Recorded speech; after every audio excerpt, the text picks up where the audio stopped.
A viagem vai percorrer parte do litoral brasileiro, começando na Ilha do Mel, com quilômetros de praias e um farol solitário. Depois atravessa parte do que sobrou da Mata Atlântica, uma das paisagens mais ameaçadas do mundo. Ao longo da costa fica Iguape, uma cidade que já existia antes da chegada dos portugueses no século XVI.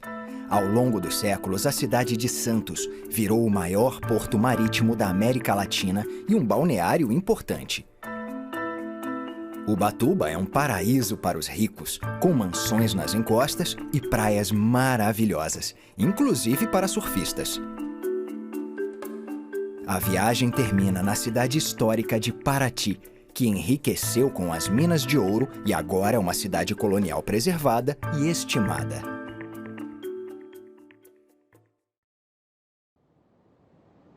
Na entrada da Baía de Paranaguá, onde ela encontra com o Oceano Atlântico, fica a Ilha do Mel, com quilômetros de praias e trilhas pitorescas. Além do fato de ser isolada, a ilha é um paraíso para turistas. O acesso é feito de barco e limitado a 5.000 pessoas na ilha em qualquer período. E isso contribui para o encanto. A parte norte é uma reserva ecológica, um lugar perfeito para aventureiros. A parte sul é salpicada de vilarejos acompanhados apenas pelas ondas suaves. No extremo norte da ilha existe um farol solitário que auxilia a passagem de navios pelo litoral atlântico desde 1872. Ele foi construído por uma empresa britânica com materiais da Escócia que percorreram mais de 10.000 quilômetros. Depois de quase um século e meio, ele continua em atividade. Então, infelizmente, não está aberto para visitação.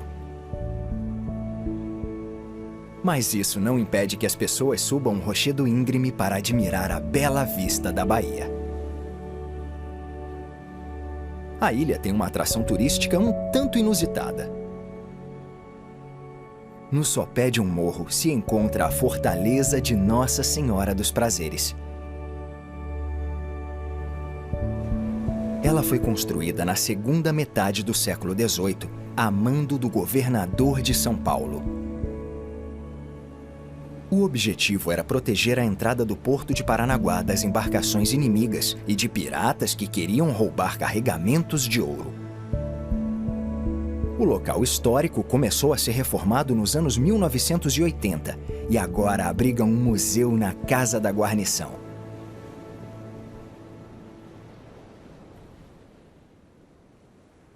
Uma das praias mais intocadas e desertas do Brasil se estende por 7 quilômetros de litoral. É um patrimônio mundial da Unesco e pertence ao Parque Nacional do Superagui. Os turistas podem desfrutar estas praias que só são acessíveis a pé pelas planícies costeiras de vegetação densa. Em meio a tanta beleza, é fácil esquecer que se trata de uma das paisagens mais ameaçadas do mundo, a Mata Atlântica.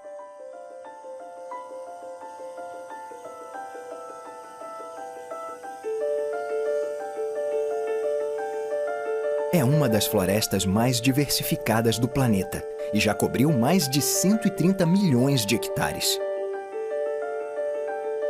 Mas 500 anos de desenvolvimento humano fizeram quase 88% deste belo ecossistema desaparecer.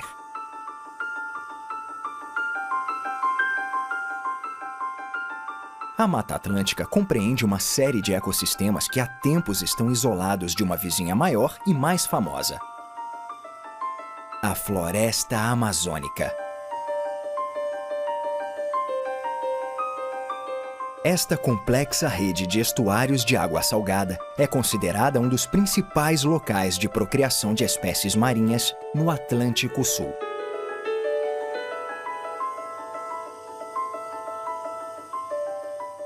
Esta vista aérea é do Parque Estadual do Lagamar de Cananéia que foi fundado em 2008 e tem um longo trabalho de conservação pela frente. Até agora, os pesquisadores já identificaram quase 2.000 espécies muito ameaçadas.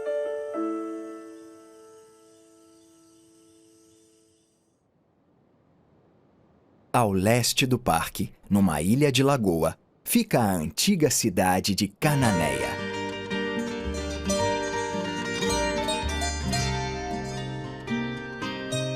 Apesar de pequena, a cidade é de extrema importância na história do Brasil.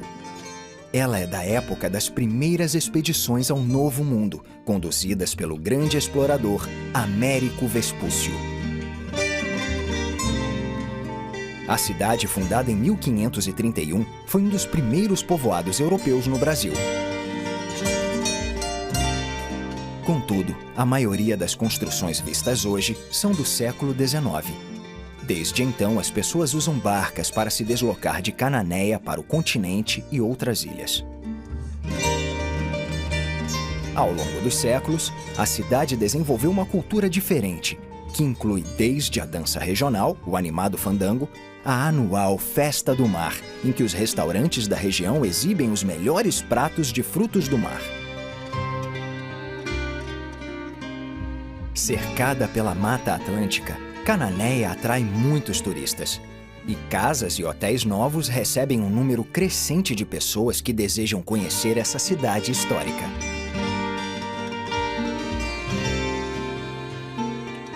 No delta do rio Ribeira de Iguape, protegida do Oceano Atlântico pela Ilha Comprida, está a cidade de Iguape, uma das mais antigas do Brasil. É possível que ela tenha sido fundada antes da chegada dos portugueses ao país em 1500.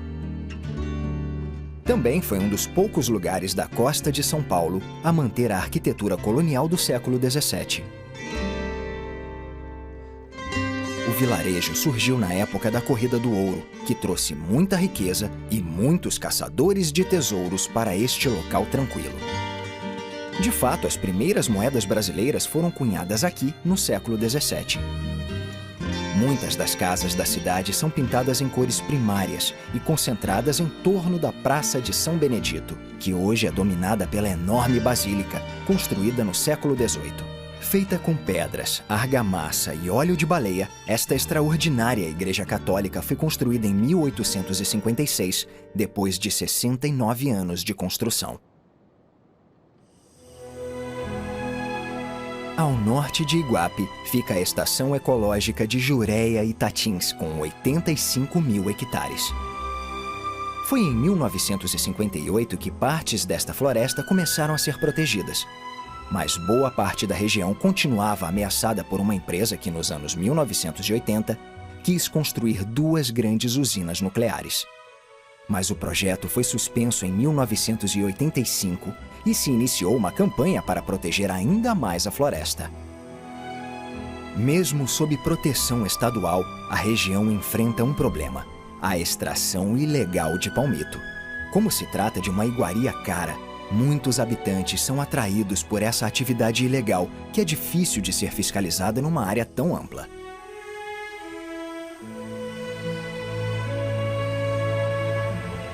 Uma das regiões mais bem conservadas da Mata Atlântica é a Estação Ecológica de Jureia e Tatins.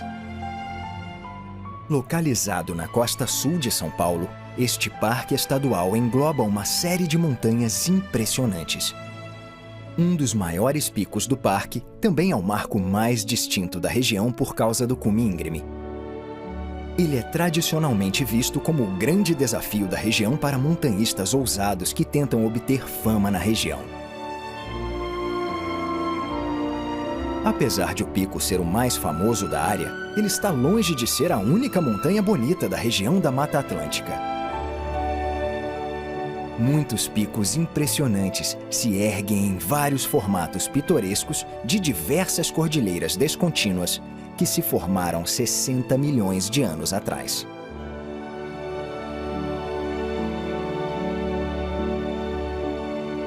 Após a densa floresta, a jornada segue para a costa e sobrevoa uma longa faixa de cidades balneárias.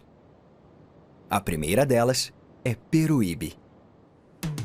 Em Tupi, a língua nativa das tribos da região, Peruíbe quer dizer Rio dos Tubarões. Apesar do nome sombrio, a cidade é um destino moderno e popular para turistas que buscam uma mistura singular entre o luxo urbano e as paisagens rústicas em uma das praias mais extensas e imaculadas do estado de São Paulo. Uma das imagens mais impressionantes desta praia é o gigantesco pier de Mongaguá. Uma área apreciada por surfistas e pescadores, esta plataforma é a maior estrutura de concreto construída sobre a água em toda a América. Ela se estende por 400 metros para dentro da água, antes de se desdobrar em 2 braços com 100 metros de comprimento cada um. Mongaguá é conhecida como a Princesa das Praias. E tem 13 quilômetros de praias de mar aberto, próprias para nadar, surfar e tomar sol. O distrito de Solemar fica em Praia Grande, um dos 15 municípios de São Paulo considerados spas. Outro resort popular é Vila Caiçara, que além das lindas praias, oferece toda e qualquer atividade aquática que um viajante poderia desejar. Na ponta de Praia Grande fica o Forte de Itaipu. Criada em 1896 para proteger o Porto de Santos de navios inimigos, esta fortaleza ficou famosa por um encontro muito mais enigmático. Em 4 de novembro de 1957, 2 sentinelas do forte viram uma luz circular e alaranjada descer pelo céu noturno. Os guardas sentiram uma onda forte de calor e as roupas deles pegaram fogo.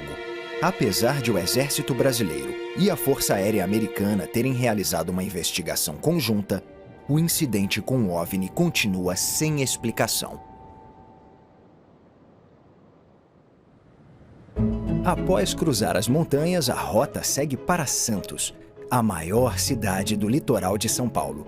Construída numa ilha, esta metrópole próspera já foi a principal porta de entrada de milhares de imigrantes que vinham para o Brasil em busca de trabalho nas fazendas e de uma vida melhor. Em 1546, um nobre português, Brás Cubas, fundou Santos por causa do porto natural, que agora é um dos maiores portos da América Latina. No século XIX, ele era conhecido como o Porto da Morte, por causa dos surtos de febre amarela pelos quais a cidade se tornou conhecida. Hoje, a febre amarela não é mais uma ameaça, e o Porto de Santos é a imagem da infraestrutura moderna e da eficiência, conseguindo despachar e receber 2 milhões de contêineres por ano. O Porto de Santos tem o maior trânsito de contêineres do Brasil, e o terminal internacional dele é responsável por receber 25% de todos os contêineres que chegam ao país e por enviar 32% dos que saem. Este navio será descarregado e recarregado em menos de 24 horas. Além disso, como a entrada do porto e o terminal são próximos, as embarcações podem voltar ao mar em ainda menos tempo. Mais de 2 milhões de contêineres passam pelo Porto de Santos todos os anos. Para as pessoas que moram nos bairros do leste da cidade, uma das melhores maneiras de ir ao centro é pegar a balsa. Não é possível fazer uma ponte aqui, pois a altura dela teria que permitir a passagem de navios enormes por baixo da estrutura. Num dia comum, a balsa transporta 25 mil veículos pelos 400 metros do rio. O centro histórico da cidade tem muitas construções antigas, e nenhuma delas é mais importante do que o Museu do Café. Durante muito tempo, o Brasil foi o maior produtor do grão no mundo, e entre 1922 e 1957, era aqui, na Bolsa do Café, que os barões do café se juntavam para determinar o preço da saca dos grãos. A Bolsa foi transformada em museu em 1998 e hoje visitantes têm acesso a uma bela coleção de fotografias e objetos que ilustram o papel essencial do café na formação do Brasil. Ao contrário de muitas cidades antigas, Santos tem uma catedral relativamente nova. A construção foi iniciada em 1909, mas nunca foi concluída, apesar de a igreja ter aberto as portas para os fiéis em 1924. Em estilo neogótico, a catedral tem um domo enorme sobre o transepto, e a entrada é vigiada pelas figuras de São Pedro e São Paulo. Estima-se que a catedral só será terminada daqui a 43 anos. Atualmente, Santos é um importante balneário de férias, com hotéis e apartamentos ao longo dos 5 quilômetros de orla. Na verdade, a cidade é famosa por ter o maior jardim à beira-mar do mundo, que consta inclusive no livro Guinness dos Recordes.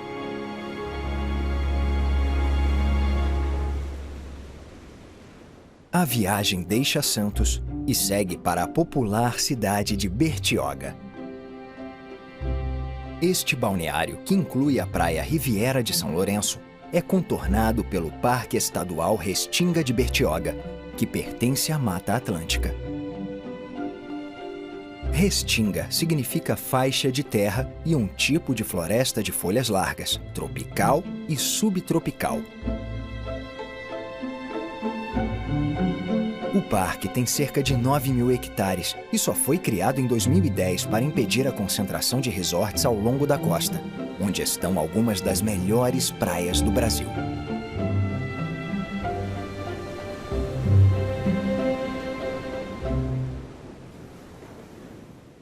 A 100 quilômetros ao longo da costa está o arquipélago de Ilhabela, ao largo do continente. Batizada oficialmente de Ilha de São Sebastião, Ilhabela tem pouco menos de 30.000 residentes permanentes. Mas é um destino tão popular que durante os meses de verão a população mais do que triplica. Um local propício para velejar, a cidade organiza várias regatas. Além disso, é um paraíso para mergulhadores, já que 50 navios naufragados cobrem o solo marinho que cerca a ilha. Com picos vulcânicos, lindas praias e florestas tropicais com mais de 360 cachoeiras, o nome Ilhabela parece apropriado para a região.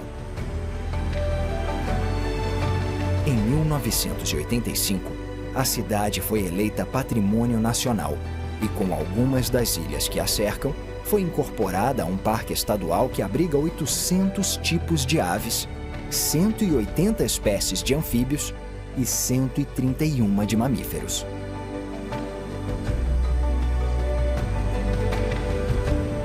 No lado leste da ilha fica a maior das 41 praias de Ilhabela, a Praia de Castelhanos. Uma das praias mais reservadas e bonitas da região, ela só pode ser acessada por barco ou através de uma longa trilha pela floresta. Mas para os surfistas, o esforço vale a pena. As maiores ondas da ilha estão aqui.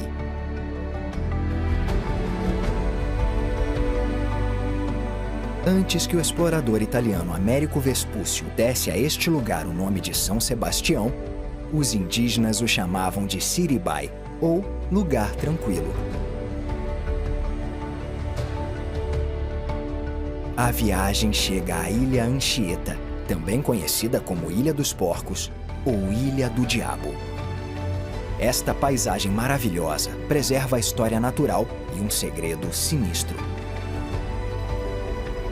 Como toda a ilha é protegida por leis estaduais que proíbem a caça, a pesca, o desmatamento ou qualquer atividade que prejudique o ambiente, certas enseadas como esta, na Praia do Sul, têm as águas mais claras e as areias mais limpas do mundo.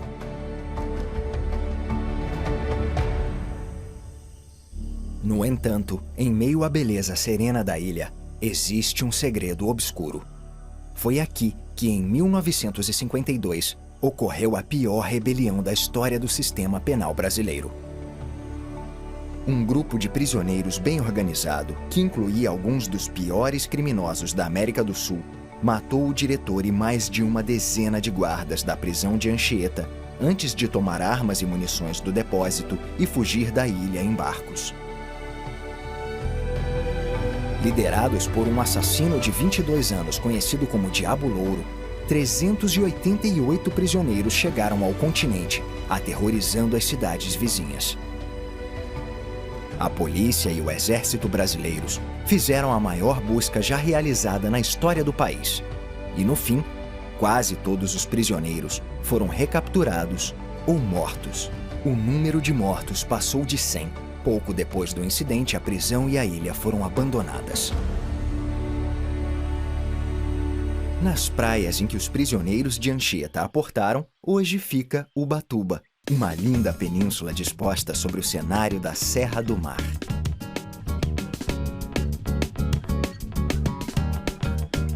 Pontuada por uma mistura de casas de praia luxuosas, Ubatuba se tornou um dos melhores destinos para os ricos de todo o Brasil. Uma semana em uma destas casas pode custar cerca de US$ 10.000, mas a vista que elas proporcionam é considerada inestimável. Situada sobre o Trópico de Capricórnio, Ubatuba é um dos balneários de melhor clima do estado de São Paulo e recebe mais de 500 mil visitantes apenas nos meses de abril e maio. Com praias douradas sobre um mar iluminado, é fácil perceber por que tantos turistas se acumulam nesse paraíso oceânico. E para quem vem ao Brasil à procura de ondas, não há lugar melhor. Ubatuba é considerada a capital do surf do estado de São Paulo.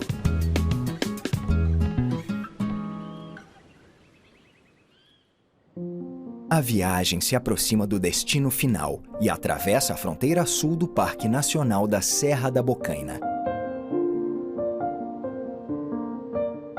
O parque foi fundado em 1971 e abrange uma área de 104 mil hectares de Mata Atlântica Virgem entre os estados de São Paulo e Rio de Janeiro. Além de preservar várias plantas e animais ameaçados, a Serra da Bocaina também é fonte de água doce limpa para a maior parte da população que a cerca.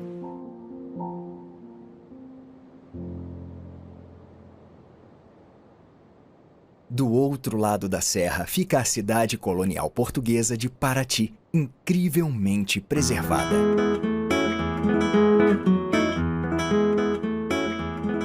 Localizado na região da Costa Verde, na Baía de Ilha Grande, o vilarejo foi fundado em 1667 e se situa nos limites sul e oeste do estado do Rio de Janeiro. Quando as maiores minas de ouro do mundo foram descobertas nas montanhas do Brasil em 1696, Paraty começou a servir como porto de exportação do metal precioso para o Rio de Janeiro e depois para Portugal. Por causa disso, a cidade se tornou um sucesso comercial e os vários moradores ricos dela construíram belas casas e igrejas. No entanto, os dias de glória de Paraty não duraram muito. Depois da década de 1720, o ouro começou a rarear e Paraty entrou em declínio.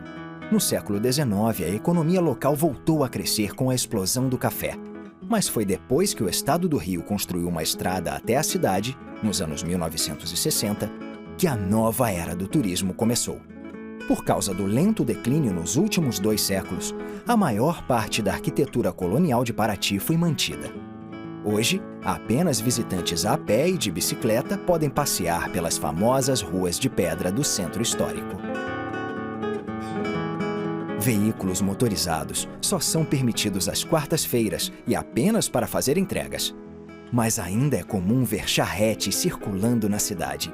Agora, Paraty voltou a fazer sucesso e é um pedaço fascinante da história colonial escondido na costa brasileira.